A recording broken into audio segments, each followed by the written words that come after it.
Right now, your day is probably divided into little boxes. Wake up, commute, work, lunch, more work, maybe exercise, maybe collapse on the sofa and let an app choose what your remaining attention is worth.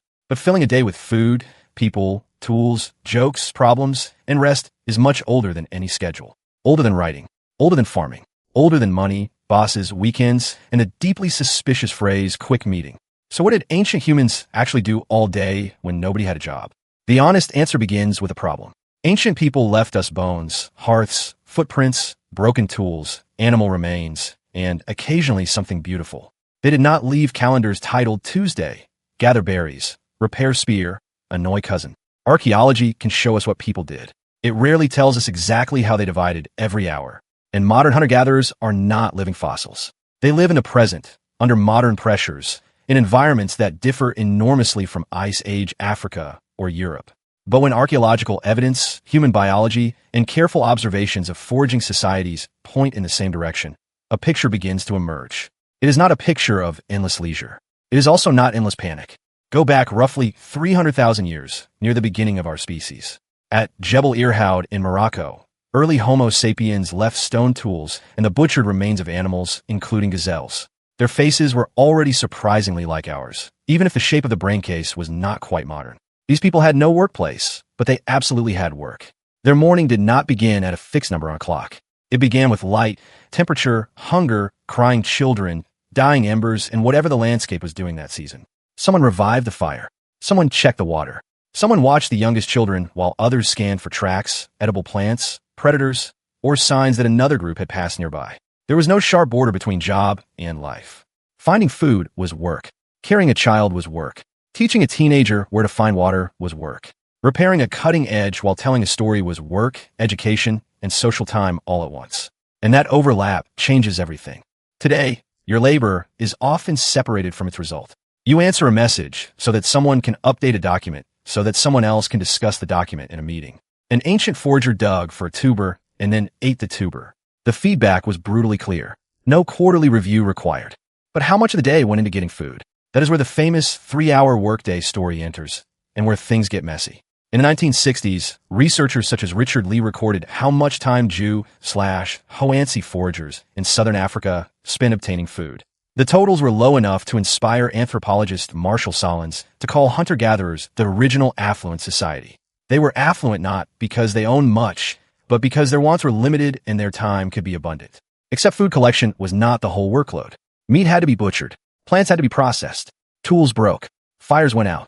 Children remained mysteriously committed to needing care every day.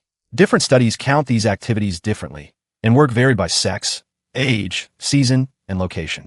So no, every ancient human did not finish a neat 3-hour shift and spend the afternoon inventing volleyball. But the larger surprise survives.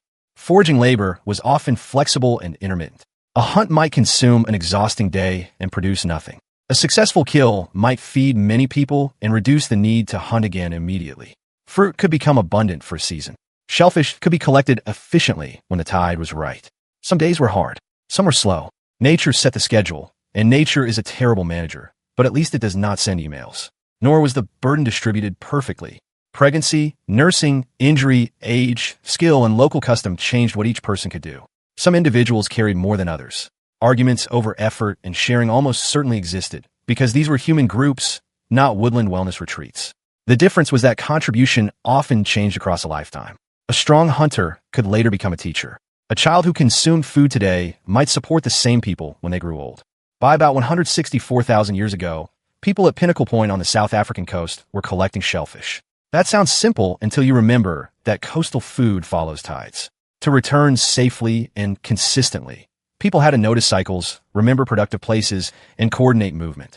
Later evidence from the same region shows humans heating silkcrete to improve the stone before shaping it. Think about what that means. Someone had to collect fuel, control the heat, recognize the change in the rock, preserve the method, and teach it. A stone blade was not just an object. It was stored knowledge, and making one took time. This is the part popular images of prehistory usually skip. Ancient life contained an enormous amount of maintenance. A wooden spear could take hours to straighten, scrape, harden, and sharpen. Hides had to be cleaned and worked before they became clothing or bedding. Fibers had to be twisted in a cord. Edges had to be resharpened. Baskets, digging sticks, containers, traps, and shelters were mostly made from materials that decay, so archaeology preserves only a fraction of the original toolkit. The stone survives. The busy hands disappear. At Blombo's cave in South Africa, archaeologists found a 100,000-year-old ochre processing toolkit.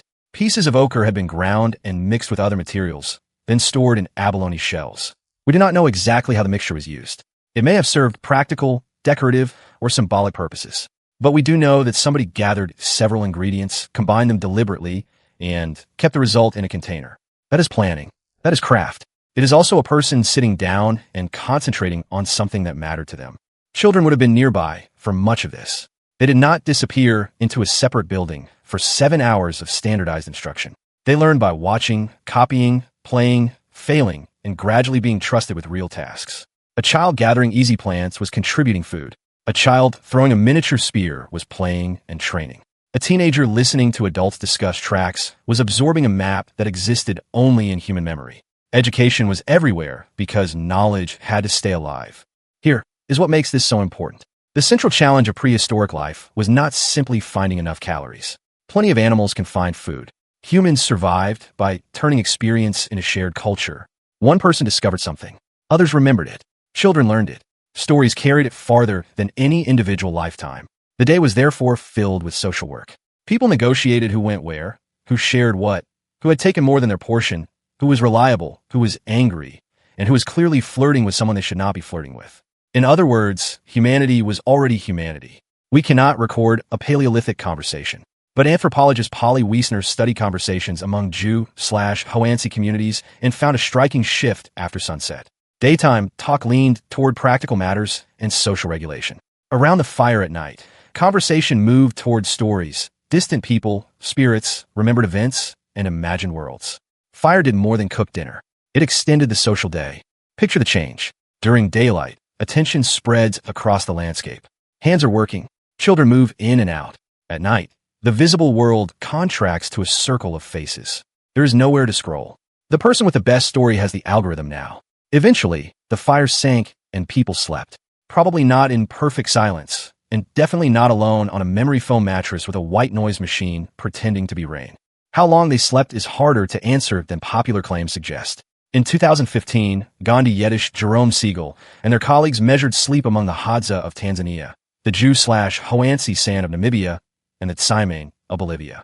The groups averaged roughly 6 to 7 hours of actual sleep. They usually stayed awake for hours after sunset, rarely took regular daytime naps, and tended to wake near the coldest point of the morning. That does not prove Paleolithic people slept in exactly the same way. No living community can stand in for every ancient population. But it does dismantle the fantasy that life without electricity automatically meant 12 peaceful hours of sleep. Night contained conversation, cooking, nursing, shifting bodies, animal sounds, and someone discovering that the most comfortable position near the fire was already occupied. Sleep was also social protection. In a group, one person might stir while others rested. A fire could discourage predators and provide warmth. Familiar voices and movement signaled that the group was still there. Ancient humans did not shut themselves in separate climate-controlled boxes each night. Their rest happened inside a living community. This was not empty downtime. Stories carried warnings, geography, values, reputations, humor, and explanations. They allowed people to experience events they had never witnessed. A good story could make a dangerous place memorable or a selfish person famous for exactly the wrong reason. Gossip was quality control. By at least 40,000 years ago, some evenings also included music. At sites in the Swabian Jura of Germany, archaeologists have recovered flutes made from bird bone and mammoth ivory. Making an ivory flute was absurdly difficult. Mammoth ivory naturally curves, so a craftsperson had to split it, hollow it, shape two halves, add finger holes, and seal the pieces together well enough to create sound. Nobody does that during non-stop survival terror. They did it because music changed what a group felt together. People sang, danced, marked events, soothed children, displayed skill, and probably produced at least one musician who believed the gathering was mainly about him. Some things really are timeless. Art tells the same story. At Chauvet Cave in France, more than 30,000 years ago, people entered deep darkness carrying fire and pigment. They drew lions, rhinoceroses, horses, and bears with extraordinary control. Some used the cave wall's natural shape to give animals volume. Those images required preparation, light, materials, skill, and hours spent somewhere that offered no food at all. Survival made the day possible, meaning made it human. Care did too. Around 50,000 years ago, a Neanderthal, now known as Shanidar 1, lived with serious injuries, impaired movement, and likely hearing loss. His survival into relatively old age strongly suggests that other people adjusted around him and helped him through periods when life alone would have been extremely difficult. That care also consumed time. Someone shared food. Someone slowed down. Someone made room near the fire. We should be cautious about inventing feelings that bones cannot preserve, but the practical fact remains, ancient communities invested labor in vulnerable members. Not every useful hour produced food. Of course, some days were dangerous. Hunting large animals with thrusting spears or short-range weapons meant approaching muscle, horns, hooves, and a creature having the worst day of its life. Hunters tracked, waited, coordinated, failed, and sometimes returned injured or empty-handed. In many environments, gathered plants supplied a steadier share of calories, while meat arrived less predictably and was shared widely when it did. So the average day was probably not a heroic chase across the savannah. That is simply the part that looks best in documentaries. Many more hours went into walking, searching, digging, carrying, processing, repairing, watching children, talking, and waiting. Waiting mattered. People rested during heat, conserved energy when food was scarce, and paused when there was no useful reason to move. Leisure was not always a separate reward earned after productivity. It flowed between tasks. You might talk while repairing a net, joke while processing food, or sit quietly because the next useful action depended on an animal, a tide, a storm, or daylight. Then, beginning roughly 15,000 years ago in parts of the Levant, the rhythms started to change. Natufian hunter-gatherers built more permanent settlements. At places such as Abu Huraira, people eventually moved from collecting wild foods toward cultivating cereals and living in larger communities. Agriculture offered enormous advantages. Food could be stored. More people could live in one place. Villages could grow. Specialists could emerge. Civilization became possible. But the field does not care whether you feel motivated. Crops must be planted in the right window, protected, harvested before they spoil, processed, stored, and defended. Grain is wonderfully useful once you have spent a long time doing violence to it with a grinding stone. The daily rhythm became more repetitive. Property mattered more. Storage created wealth that could be counted. Larger settlements required coordination. Over thousands of years, work became increasingly tied to land, seasons, surplus, status, and other people's demands. The job had not arrived yet, but it was clearing its throat. So here's the full picture. 300,000 years ago, daylight, weather, food, and children organized the day. Coastal foragers learned to read tides. Skilled hands turned stone, wood, hide, fiber, bone, pigment, and shell into technology. Children learned inside daily life. Fires turned dark hours into stories. Music and art created experiences with no immediate survival payoff. Communities spent real effort caring for people who needed help. Hunting brought danger and occasional abundance, while gathering, maintenance, walking, talking, and waiting filled far more ordinary hours. Then settlement and farming began tightening human life around stored food, land, repeated labor, and schedules. So tomorrow, when you look at your calendar and wonder how every minute became someone else's property, remember this. Your ancestors were busy too. They worked hard. They faced risks you would never willingly accept. But much of their time still belonged to the group, the season, the task in front of them, and sometimes to nothing urgent at all. They did not have jobs. They had lives that contained work. And the difference may be one of the most human things we have forgotten.